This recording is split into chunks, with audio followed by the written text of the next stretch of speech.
In 2013, the Chicago Blackhawks in Game 6, third period, losing 2-1. With 1 minute and 17 seconds left, scored a goal to tie the game. Stanley Cup Finals in Boston. And everybody thought, well, this is going to overtime. Except 17 seconds later, they scored again. And the Chicago Blackhawks were Stanley Cup champions. And the city of Chicago went crazy. Die-hard sports fans. Faithful Blackhawks. But that wasn't the only celebration in 2013. In Wembley,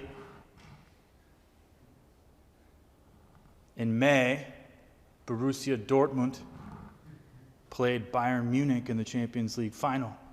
Borussia, the underdog, against the giant of Ribéry and Robben. 1-1, going late into the game. Over 80,000 people in the iconic, historical Wembley Stadium. And Robben gets one-on-one with the goalie in the 89th minute and scores the winner. Pretty much as time expired. I was not in Boston for Game 6, so I can't tell you what it was like to be in that stadium. And I definitely wasn't in Wembley for the Champions League final. But I was in St. Peter's Plaza on March 13th as the smoke came from the Sistine Chapel's chimney. And it was white. White. And the eruption in the plaza of the thousands of people that were just standing around 5:25 that afternoon was similar to scoring a game-winning goal in the Stanley Cup Finals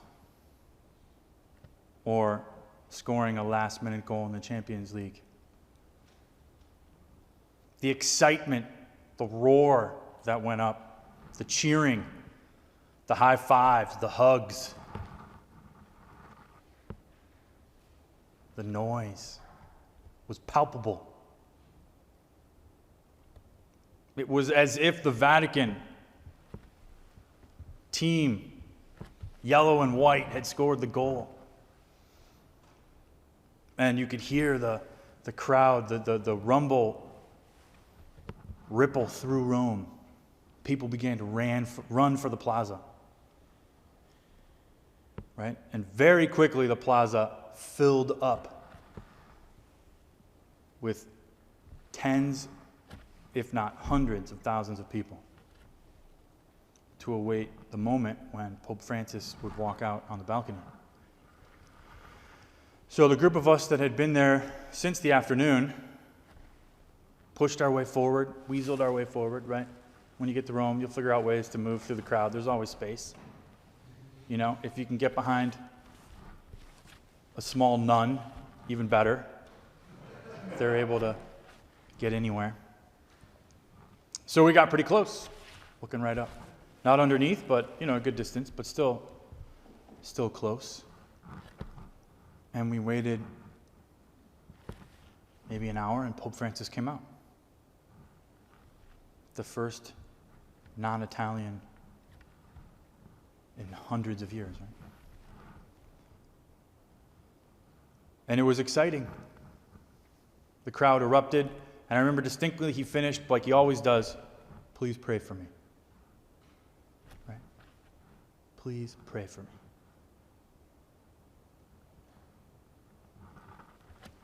Our love and adherence to the Holy Father is not similar to the fans of Chicago and the love and adherence that they have to their sports team. It's not similar to the fans of Borussia Dortmund or Bayern Munich. Because there it depends on maybe where you were born, who your parents cheered for, maybe the team that was doing well when you started watching sports. And you can think of your own teams, your own favorite sports team. And sure, there's a love, there's an adherence, maybe even a passion, possibly too much. But our adherence and love for the church and for the Holy Father is not based on where we come from.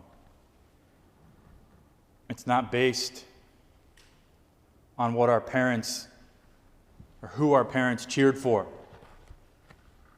or who was winning when we started watching sports. And when we started watching church highlights. No. Our obedience, adherence, and love to the church and the Holy Father comes because of Christ. It comes from faith. It's more than a feeling. It's more than one moment of excitement. It's more, sometimes, than even complete understanding. It comes from the mouth of Christ. Upon this rock, I will build my church. Then the gates of hell will never prevail against it. So along those same lines of proclamation is a promise. Is a promise to encourage us, to help us believe. Not to force us, but to help us. Because at the end, it's a choice. Our choice to believe, to adhere, to obey the church and the Holy Father. With filial love to the Roman pontiff, study and spread his teachings, put into practice not only his commands, but also his directives, promote his initiatives, and courageously defend the charism of his primacy and magisterium. It's always been a dream of mine, always. Ever since I got to Rome and saw it for the first time, it's always been a dream of mine to kneel down at the back of St. Peter's Basilica. To kneel down at that little rail that separates the main church from that back chapel area, where you see the four doctors of the church, 2 from the east, 2 from the west, holding on to ropes attached to the chair. They're not holding up the chair. The chair does not exist because they hold it up. The chair is held up on its own by the Holy Spirit. They're holding on to the chair, faithful to the chair. And it's always been a dream of mine to arrive to the end of my life, to be able to kneel down at that little rail and say, I've held on to that chair. Like those men that have given their lives before us to defend, promote, adhere to the magisterium instituted by Christ, I too wish to be there at the end of my life. Having adhered, promoted, defended, and obeyed